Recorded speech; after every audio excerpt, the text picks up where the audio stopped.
Good evening. My name is Reed Stanley, and I'm personally a Republican and a conservative, and my political views might be a little different than others.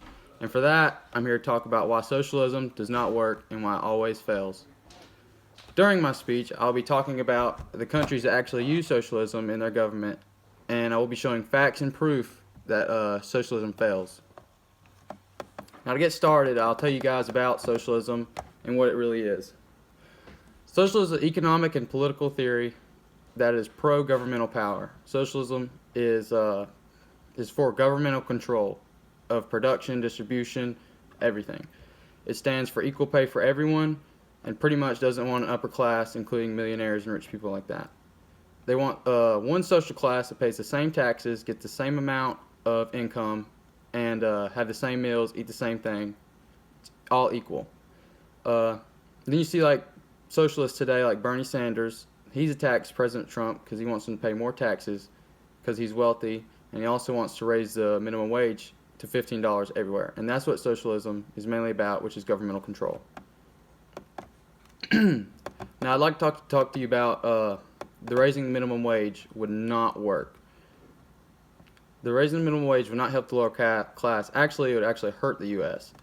If we just raise the minimum wage one day, the only thing that will happen is that living wages would skyrocket and the lower class will remain the same.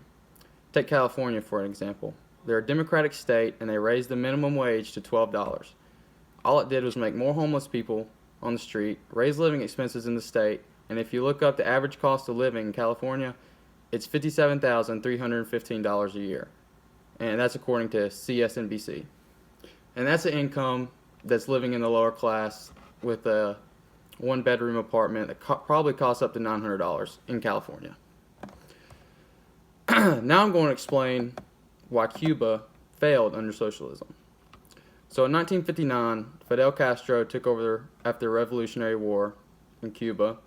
Once he did, he nationalized everything, meaning he turned Cuba into a socialist state. He took over oil refineries, food markets, corporations, restaurants, telecommunications, anything, everything in Cuba that was publicly owned. And once that was done, the GDP was cut in half. Food shortages were widespread. The government had to take out billions in loans. Black markets flourished. Farming conditions deteriorated. And that caused citizens to actually go on a diet that included like domestic cats, domestic dogs, and zoo animals that they could find. And really, if you rely on the government to feed you and give you jobs and money, 9 times out of 10, you're going to starve and live in poverty. Now, this is Cuba before Castro. You can see it's flourishing with a bunch of signs, people in the street buying, publicly owned stuff. And this is socialism. This is Cuba after Castro. There's only the Cuban flag. There's no publicly owned signs or anything. It's ran down. It's dirty. There we go. That's Cuba. And I also have an example of why socialism fails. And this is from a professor at a top university that's unnamed. And I found this is from an article on the Economic Voice.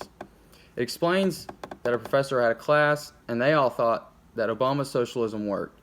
So he had a test trial ran on his class using socialism, meaning everyone gets the same grade for the class average on their test. He ran 3 tests. The first test, the class average was a B, so everyone received a B for the assignment, including the few who got an A, studied hard, and the few who slacked off, got C's and D's. So there were ones who were mad, and then there were ones who were happy who slacked off.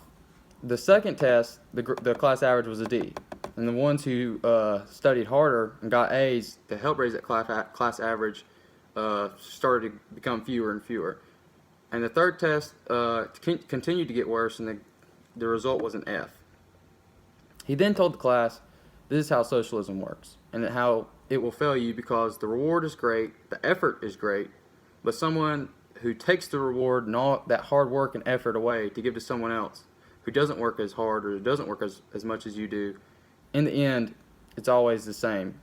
You can't make everyone the same because then there will be no one who wants to succeed because all their success and hard work was given to someone else who's lazy and just trying to make everyone equal. And that causes deterioration in government as well, because the citizens, they stop trying, they stop doing stuff in their communities, and the whole country just goes down.